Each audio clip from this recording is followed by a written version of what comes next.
Eh Léo! Ouais, je parle de toi, la tête de cul là. Tu peux faire des tresses s'il te plaît, t'es cool en plus comme personne, visuellement parlant, en plus t'as un beau cul. Mais de ouf, il a grave raison. Monte ton cul. Monte ton cul. Monte ton cul. Monte ton cul. Ouais, super. Ah, ça fait mal! Oh putain, il a tiré le con! Non mais j'ai pas tué ces personnes-là, hein. Il a un peu mérité aussi. Peut-être pas, j'abuse un peu, ouais, ça il faut le dire, ouais. Ne vous inquiétez pas, aujourd'hui, c'est un thread d'horreur, mais pas n'importe lequel. Pourquoi? Parce qu'aujourd'hui, il sera assez différent des autres. Je me suis dit, pourquoi pas réagir avec vous à des histoires d'horreur. Donc ce que je vais faire en fait, je vais lire les histoires en même temps que vous, je vais les découvrir finalement en même temps que vous. Et je trouve le format plus sympa. Je préfère en fait découvrir en même temps que vous les threads parce que je trouve ça d'ailleurs de un plus immersif de lire et mieux raconter parce que je trouve que je raconte mieux en lisant et je trouve ça même plus compréhensible quand je lis que quand je vous les raconte oralement. J'espère que vous aimerez bien le concept. Pour ça, pour me le faire remarquer si vous aimez bien ou pas, n'hésitez pas tout simplement à mettre un petit like, à vous abonner, mais aussi, on n'oublie pas ça parce que c'est très important, à partager cette vidéo. Voilà, cela me ferait très plaisir, il faut le dire. Il faut également le souligner, voilà, avec du fluo jaune, c'est souligné. Merci beaucoup. La première histoire, du coup, c'est l'histoire de Brenda qui va nous la raconter. Il faut savoir, pour commencer l'histoire, que quand j'étais enfant, j'adorais jouer aux briques Megablox.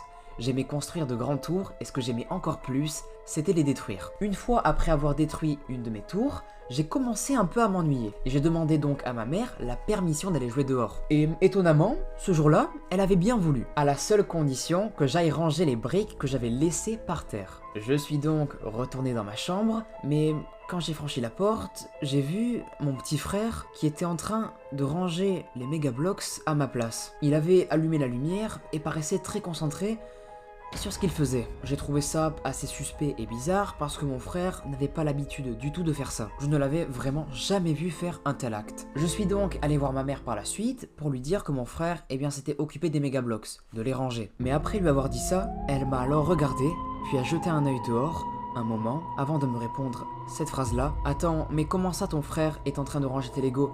C'est impossible, voyons, regarde où il est. Ton frère est en train de jouer dehors. Je suis donc retourné dans ma chambre et je n'ai vu personne. La lumière était éteinte et les briques traînaient toujours par terre.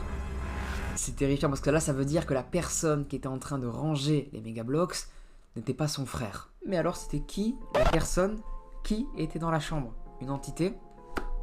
Waouh, sa mère. Après, là on peut voir que c'est Brenda Alejandra Duenas qui nous raconte cette histoire. Elle nous raconte ça quand elle était enfant, donc là elle doit être du coup assez vieille vu comment elle écrit, son écriture est assez bien faite. Donc est-ce que c'est maintenant une personne âgée qui nous raconte un souvenir qu'elle a déformé avec le temps? Je ne sais pas, mais c'est terrifiant bordel. Est-ce que voilà, oui, avec le temps elle a cru voir quelque chose, mais il y a quand même des détails assez précis et je trouve ça assez ouf quand même. Putain, c'est incroyable l'histoire, je la trouve totalement folle. En vrai c'est assez récurrent que les personnes déforment leurs souvenirs. Ça arrivait à pas mal de personnes, notamment un pote à moi youtubeur Mikey Moon. Enfin à vrai dire il sait pas vraiment si c'est une déformation de souvenirs d'époque, mais il avait vécu un truc un peu similaire, un peu flippant comme ça. Donc ouais, vraiment flippant cette histoire. Je trouvais la mécanique vraiment effrayante. Vous savez, d'être sûr que vous avez vu quelque chose mais que après personne vous croit. Et c'est horrible. Vraiment j'aimerais pas que ça m'arrive perso. Les amis, passons maintenant à la deuxième histoire, j'espère qu'elle vous plaira, voilà, que vous serez en mode, elle est bien celle-ci, waouh, j'aime beaucoup, j'apprécie fortement la découverte, waouh, impressionnant, fort, très fort toi. Tu es chiant, vraiment. Vraiment, c'est ouf ça. Prochaine histoire qui est assez courte, à vrai dire, elle est vraiment très courte, c'est la plus courte que je pense de ma vie que j'ai racontée sur cette chaîne YouTube, mais vous allez voir, je la trouve assez cool. Elle a été envoyée par Adri, c'est le pire nom, on peut se le dire. Après la naissance de mon troisième enfant, tout se passait bien, jusqu'à la 3e semaine, quand il a commencé à vomir dès que je l'allaitais. Nous sommes donc allés chez le médecin qui lui a prescrit des médicaments pour régler le problème. Cette nuit-là, j'étais beaucoup trop inquiète pour dormir. Et à environ 2 h du matin, j'ai décidé donc de mettre mon insomnie à profit pour faire la lessive. Et soudain, j'ai entendu des pleurs d'enfant. Alors que je précise, le bébé était dans son berceau, dans ma chambre, et mes autres enfants dormaient profondément dans leur chambre. Je suis alors resté dans le couloir, terrifié pendant un moment, pour voir d'où provenaient ces pleurs et quelle était la source de ces pleurs. Et j'ai compris en fait que cela ressemblait à une vieille femme triste et désespérée. La peur me paralysait littéralement, mais quelque chose en moi m'a dit d'emmener mon nouveau-né à l'hôpital. Je ne saurais pas quoi vous dire, mais quelque chose me l'a ordonné, spirituellement. Donc, à 4 h du matin, je l'ai emmené pour une série d'examens et nous avons appris qu'il devait d'urgence subir une opération de l'estomac. Le docteur m'a expliqué que si j'avais attendu plus longtemps, notre bébé serait probablement mort. Je suis toujours pas certaine de ce qu'il s'est passé, mais ma mère est certaine qu'il s'agissait de mon ange gardien. Waouh, cette histoire de putain. C'était pas nécessaire ça, perso. Alors là, du coup, on est sur une histoire, non pas de sorcellerie, mais plutôt de voyance, du coup.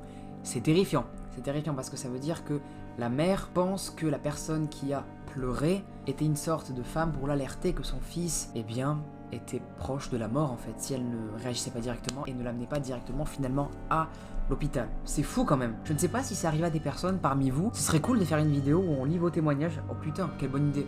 Ça pourrait être vraiment cool. D'ailleurs, j'aimerais trop lancer une émission où genre je fais venir des invités en gros. Je sais pas, je fais une sorte de plateau trop stylé, tu vois. Et je fais venir des gens, genre témoigner de leurs trucs paranormaux qu'ils ont vécu. Ça pourrait être trop cool comme concept. J'aimerais trop développer ça avec une intro en mode Stranger Things. Ça pourrait être trop cool de faire un truc comme ça, je sais pas.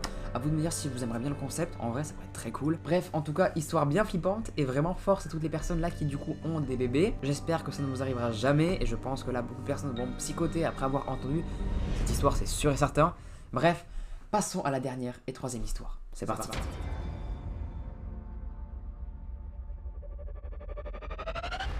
L'histoire ci-dessous ne fait pas vraiment peur, elle m'a plutôt ému à vrai dire. J'étais chez mon psy, que j'ai consulté 2 fois par semaine pendant 5 mois durant mes études. Ce jour-là, il était bizarrement silencieux, donc je lui ai demandé si tout allait bien. Il m'a dit que oui, et a continué dans ce qui est devenu une de nos sessions de psy les plus productives. Beaucoup de mes souvenirs enfouis sont remontés d'ailleurs, et ça m'a vachement aidé à guérir. À la fin de la session, je lui ai demandé pourquoi il avait une attitude différente des autres jours, et il m'a dit que quand je suis rentré, j'étais accompagné par une sorte de guerrier. Il a eu le sentiment très puissant de devoir travailler de son mieux ce jour-là, et aussi l'impression que ce guerrier avait combattu de nombreuses reprises pour me protéger. Et venons-en maintenant à 10 ans plus tard, où je vais vivre à l'autre bout du monde. J'ai un voisin, à ce moment-là, portoricain, et je finis par être, avec celui-ci, assez proche de sa famille. Un jour, alors que je passe devant lui, il devient bizarrement silencieux et étrange, et me demande dans un anglais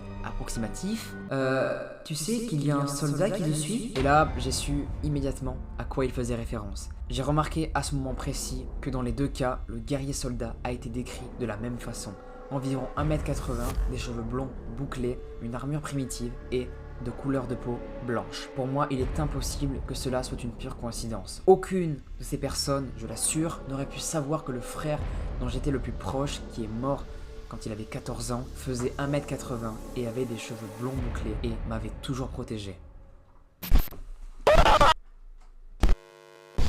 Mais là, je me dis, vous voyez les gars, il y a un truc bizarre parce que comment la personne, enfin le psy et le portoricain, a pu voir, enfin a pu ressentir cette énergie-là. Est-ce qu'ils avaient des dons? Dommage que ce ne soit pas précisé, je pense que oui du coup. Ils ont dû avoir forcément des dons, parce que ça c'est assez fréquent chez pas mal de personnes à vrai dire. Le Grand JD d'ailleurs avait fait une vidéo super intéressante, il avait fait une interview à une personne qui voyait les morts, les défunts, et du coup ces personnes-là avaient sûrement les mêmes dons que la personne dans la vidéo du Grand JD, la femme, qui raconte son histoire. C'est fortement possible, enfin je vois que cette théorie-là, du coup ils ont dû avoir des dons à la naissance pour voir ça, sinon c'est totalement inventé cette histoire, je sais pas. Mais c'est très intéressant de voir ce genre de témoignage, et à la fois fascinant. Moi ça me fascine perso parce que moi j'adore, vraiment je suis fan les gars. Dommage qu'il n'y ait pas un métier pour apprendre finalement cette science là des morts etc. Moi j'adore ça, je trouve ça fascinant, les fantômes, les esprits, et c'est pourquoi j'ai vraiment envie de diriger ma chaîne vers le paranormal, vraiment me spécialiser dans le paranormal, les entités, les explorations urbaines. Et vraiment, tu vois, vous voyez les gars, j'ai sorti un urbex récemment et j'ai été fier du résultat, mais pas trop non plus parce que c'était pas une enquête approfondie entre guillemets, vous voyez. Et c'est pourquoi j'ai envie de plus en plus de m'améliorer dans le domaine du paranormal et essayer d'apporter vraiment à YouTube des vraies preuves en fait. Essayer de voir, de démontrer comme fait le Grand JD un peu, d'essayer voilà de montrer aux gens et ben que ce monde-là existe parce que moi j'en suis persuadé. Conclusion à cette vidéo, n'hésitez pas à acheter une pop. C'est faux pas du tout, c'est pas une conclusion, c'est vraiment genre un ordre, du coup c'est pas cool de faire ça. N'hésitez pas à me dire vos retours en commentaire de cette vidéo, voilà. J'ai vraiment pris un plaisir à la faire. Il faut savoir que j'aime beaucoup en vrai lire des histoires avec vous, les découvrir également avec vous, c'est très très cool. Même si des fois voilà je les lis un peu, vous savez, je lis l'intro pour voir si elle va être intéressante ou pas. Les amis, c'était un plaisir, on se retrouve pour une prochaine vidéo, bientôt je l'espère, c'était Léo, et à plus.